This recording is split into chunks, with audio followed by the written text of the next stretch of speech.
Hello दोस्तों, एजी short hand में आप सभी का स्वागत है। यदि आप चैनल पर नए हो तो चैनल को सब्सक्राइब करें। डिक्टेशन 5 सेकंड बाद होगा।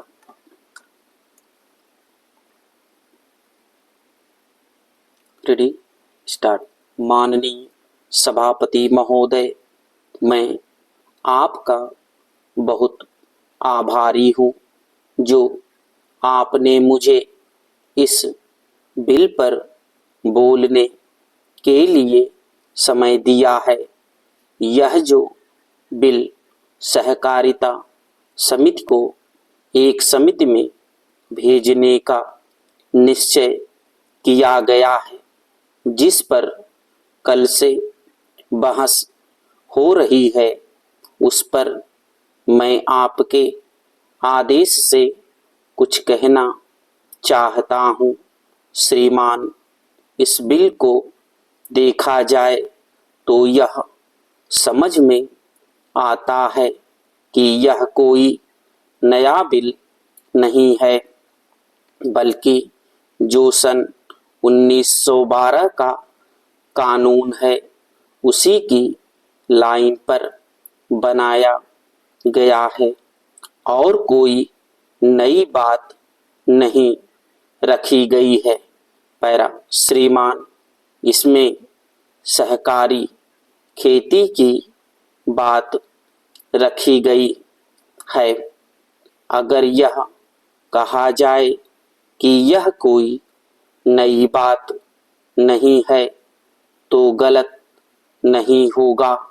जहाँ तक सहकारी खेती का संबंध है तो उसकी तरफ जनता और विशेषकर किसानों का बिल्कुल कोई झुकाव नहीं है और उनका झुकाव ना होने के कारण उन्होंने उसे उस सीमा तक नहीं अपनाया जितनी सरकार को आशा थी। श्रीमान, आपको मालूम है कि नागपुर कांग्रेस में यह प्रस्ताव पास हुआ है कि सहकारी खेती कराई जाए।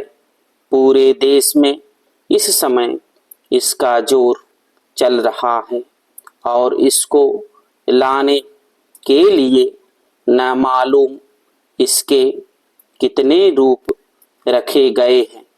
यह कहा गया है कि इसके अंदर कोई जोर नहीं है।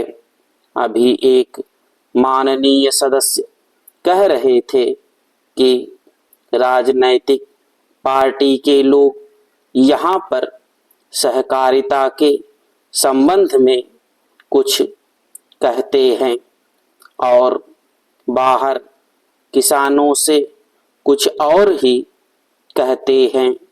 वे किसी से यह कहते हैं कि तुम्हारी जमीन छिन जाएगी।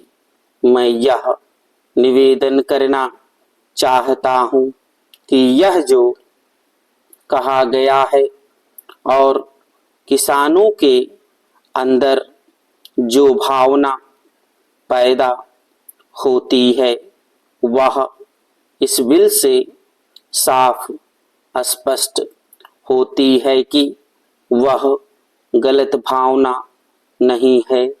मैं यह जानता हूँ कि जब किसान पार्टी का जोर बढ़ा और किसानों की आवाज ऊंची हुई तो सरकार ने और हमारे नेताओं ने यह कहना शुरू कर दिया कि हम सहकारी खेती को किसानों के ऊपर लादना नहीं चाहते, बल्कि यह तो किसानों की इच्छा पर है।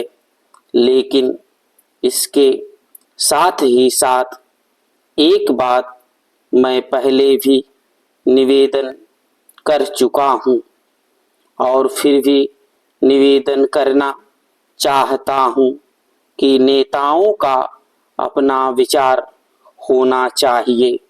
किसी सभा में जब यह कहा गया कि यह जो सहकारी खेती शुरू की गई है, यह तो अंत में सामूहिक खेती की तरफ ले जाएगी। स्टॉप।